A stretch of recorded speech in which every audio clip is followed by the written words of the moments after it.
क्यों है कि एक कोख से जन्म लेने वाला एक भाई और एक बहन और बेटी के साथ इतना भेद।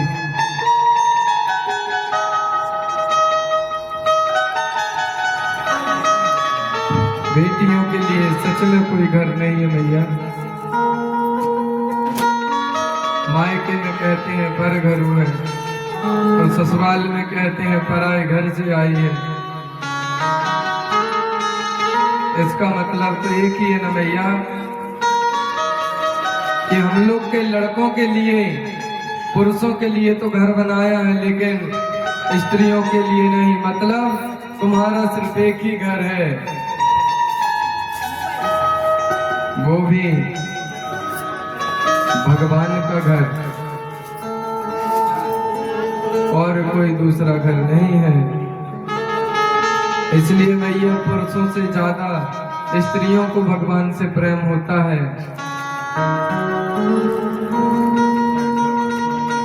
भगवान के लिए अगर सबसे ज्यादा कोई पागल हुआ है तो गोपियां हुई थी।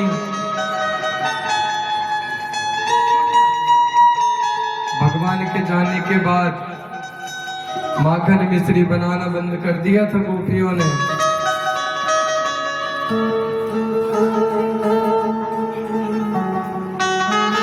जब भगवान वृंदावन से गए थे ना मैया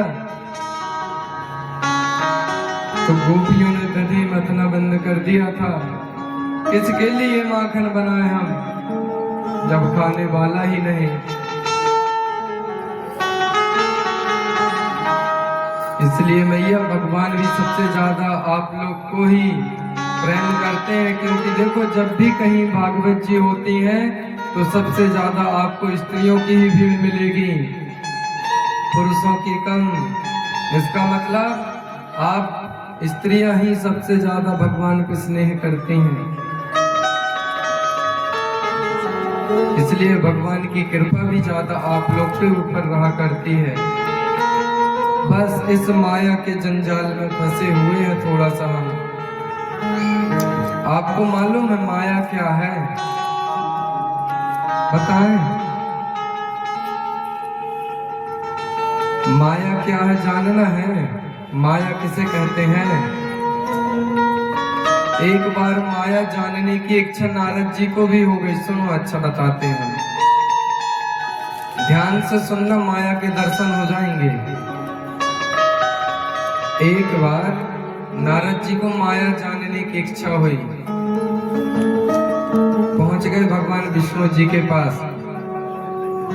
भगवान जी समझ गए नारद जी क्यों आए हैं, तो लक्ष्मी जी ने इतना लंबा घूंघट किया और अंदर चले गए। नारद जी ने पूछा भगवान से, प्रभु लक्ष्मी जी तो मेरी माँ के समान है, और उन्होंने पर्दा डाल लिया। तो भगवान जी कहते हैं नारद जी से, अरे ये सब माया के चक्कर में ना पड़ो, तुम बढ़िया संत हो, संत महात्मा बन के रहो, कहाँ माया के चक्कर में पड़ रहे हो। नारद जी ने कहा ना, आज तो माया माया माया, ये माया क्या है, माया के दर्शन कराओ। भगवान ने नारद जी को बहुत समझाया, नारद जी नहीं माने। तो भगवान ने कहा आज नारद जी को माया के दर्शन हम करा ही दें। कहा सुनो चलो मेरे साथ तुम्हें माया के दर्शन कराता हूँ। चलना है ना भैया माया के दर्शन करने?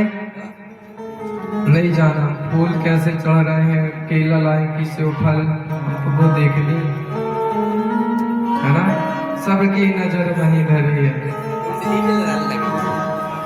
मन नहीं लगता मैया कितनी अच्छी कथा सुना रहा। मैया नारद जी जिद में अड़ गए कि माया के दर्शन करना है, तो भगवान ने कहा आज करा ही दें माया के दर्शन। तो आज भगवान ने गरुड़ को बुलाया, कहा सुनो गरुड़ के रथ में सवार हो जाओ। नारद जी और भगवान विष्णु जी गरुड़ के रथ में सवार हुए गरुड़ से कहा चलो इन्हें माया नगरी ले चलते हैं। मैया माया नगरी ले जाने के लिए रथ पे बैठे और अब उड़ान भरी है माया नगरी जाने के लिए नारद जी और भगवान विष्णु ने। ये गरुड़ जी जो है ना मन की वेग से चलते हैं कि अगर हमने सोच लिया एक क्षण के अंदर कि हमें दिल्ली जाना तो इतने में दिल्ली पहुंच जाते थे, इतने तेज चलते हैं। चलते चलते सुबह से शाम हो गई लेकिन माया नगरी नहीं पहुंचे। भगवान विष्णु जी से नारद जी ने पूछा, अरे ये माया नगरी और कितनी दूर है? प्रातः के चले शाम का समय हो गया, माया नगरी नहीं आई। भगवान ने कहा भी जितने आ गए ना इतने आगे और चलना है। तो नारद जी ने कहा थोड़ा सा समय दे दो, हम थोड़ी संध्या बंदन कर लें, शाम का समय हो गया। नारद जी से भगवान ने कहा ठीक है।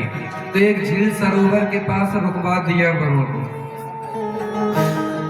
नारद जी उतरे, एक नदी सरोवर में जाके स्नान करने गए, सोचा कि मैं संध्या बंदन कर लूं। और जैसे ही नदी सरोवर में डुबकी लगाई मैया, बाहर निकले तो सब भूल गए हम कहाँ जाना था, कहाँ किस लिए आए हैं, संध्या बंदन करना था, सब भूल गए। जब जल से बाहर आए तो एक बहुत ही सुंदर स्त्री का